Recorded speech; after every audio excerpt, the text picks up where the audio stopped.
میں نے آج تک نہیں دیکھا کہ کسی مردے کو سفید رنگ کے علاوہ کسی اور رنگ کا کفن دیا گیا ہو، کالے رنگ کا، نیلے رنگ کا، پیلے رنگ کا۔ حالانکہ شریعت میں جائز ہے، کوئی سیاہ رنگ کا کفن دے دے جائز ہے، نیلے رنگ کا کفن دے دے جائز ہے، لیکن حضور کا ایک فرمان کہ اپنی مسجدوں کو زینت سفید رنگ سے دو اور اپنے مردوں کا کفن سفید رنگ سے دو۔ سفید رنگ سے کفن دینا مستحب ہے، لیکن اگر کوئی اور رنگ سے کفن دے دے تو وہ بھی جائز ہے۔ لیکن ہم نے وفات کے موقع پر کبھی اس مستحب کو بھی ترک نہیں کیا، یعنی غم کا موقع ہو تو ہم مستحب بھی ترک نہیں کرتے، اور شادی کا موقع ہو تو صرف ایک نکاح رہ گیا ہے جو سنت کے مطابق، باقی ہماری پوری شادی کی رسوم و رواج جو ہیں وہ ساری شریعت سے متصادم ہو گئیں الا ماشاء اللہ۔ باقی صرف نکاح رہ گیا، تو وہ بھی لوگ کہتے ہیں وہ پہلے جا کے مسجد میں کر آئیں تاکہ یہاں یہ تکلف بھی نہ ہو، اور وہاں پوری ہماری شادی کی تقریب جو ہے وہ ہماری مرضی کے مطابق۔ یہ خاندانی رسم ہے، یہ ہم نے میڈیا پہ دیکھی تھی، یہ سوشل میڈیا پہ دیکھی تھی، یہ ہمارے ایک دوست کی شادی پہ گئے تھے، یہ ہم نے وہاں دیکھا تھا، اور کتنی تہذیبوں کا مغلوبہ بنا کے ہم ایک تقریب کرتے ہیں، اور اس میں ہماری خواہش ہوتی ہے۔ ہم شریعت سے نہیں پوچھتے کہ شریعت اس کے بارے میں کیا کہتی ہے۔ تو کیا اسلام غموں کا مذہب ہے، دکھوں کا مذہب ہے؟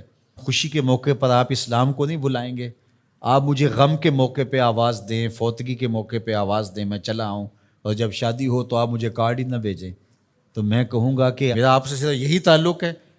غم کا موقع ہو تو آپ شریعت کے مستحب کا بھی خیال رکھیں، اور شادی کا موقع ہو تو آپ شریعت کی پرواہ نہ کریں۔ تو یہ تو پھر آپ کی مرضی کا دین ہوا نا، جہاں چاہا اس کو پسند کر لیا، جہاں چاہا دین کو چھٹی دے دی۔ کاروبار میں، اپنے طرز زندگی میں، اپنی سیاست میں، اپنی پارلیمنٹ میں، اپنی کچہریوں میں، اپنی عدالت میں، اپنے میڈیا ہاؤسز میں کہیں دین نہیں ہے۔ دین کہاں رہ گیا؟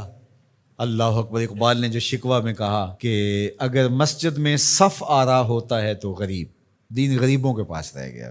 دولت بڑھتی جاتی ہے تو دین بھی مرضی کا ہوتا جاتا ہے۔ مولوی صاحب کو پابند کرنے چاہتے ہیں لوگ کہ آپ اس طرح کا دین دے جس طرح ہم چاہتے ہیں۔ تو یہ تو اپنی خواہش اور آرزو اور تمنا کا نتیجہ ہوا۔ تو اللہ فرماتا ہے پھر یہ کیا ہوگا اگر تم ایسا کرو گے تو آخرت رہی، وہاں تو اشد عذاب تمہیں ہوگا ہی، دنیا میں بھی تمہارے لیے خزی رسوائی ہے۔ اور آج ہمارا مسئلہ کیا ہے؟ آج ہم نہ دنیا دار ہیں نہ دین دار ہیں۔ کافر تو سیدھے سیدھے کافر ہیں اور اپنا ان کا نظام ہے اور اس نظام کے مطابق چل رہے ہیں، اور ہم کیا ہیں؟ ہم رادے بٹیر رادے تیتر، کبھی ہم کہتے ہیں ہم مسلمان ہیں اور کبھی کہتے ہیں نہیں ہم جدید تہذیب کے نمونے ہیں، اور ہم اس صورت کے اندر اپنے آپ کو دکھانا پیش کر رہے ہوتے ہیں۔ تو ہماری شکلیں روز بدلتی رہتی ہیں۔ مسجد میں آتے ہیں تو ہم ٹوپی پہن لیتے ہیں، اور پھر ہم ٹوپی بھی وہیں چھوڑ جاتے ہیں، اور میں کہتا ہوں نماز بھی وہیں چھوڑ جاتے ہیں۔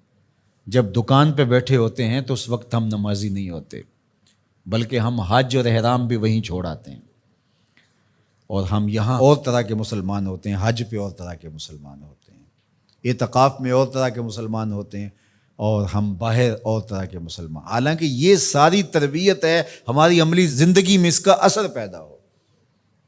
جب سجدہ کریں تو سجدے کا نور لے کے گھر پلٹیں، جب رکوع کرے تو رکوع کا جمال ہمارے ساتھ سفر کرے، جب حج کرے تو حج کا نور ہمارے ساتھ اتر کے آئے اور ہم اس کو معاشرے میں بانٹیں، اعتکاف کا جمال ہماری طبع کے اندر راسخ ہو جائے اور ہمارے اندر جو ہے وہ نور بکھیر دے۔ تو مسلمان کا دین اور دنیا الگ چیز نہیں ہے، مسلمان کا دین اور دنیا ایک ہی چیز ہے، اور وہ اکٹھے چلتے ہیں، اور ان کو جدا کریں گے تو پھر چنگیزی کے علاوہ کچھ باقی نہیں رہے گا۔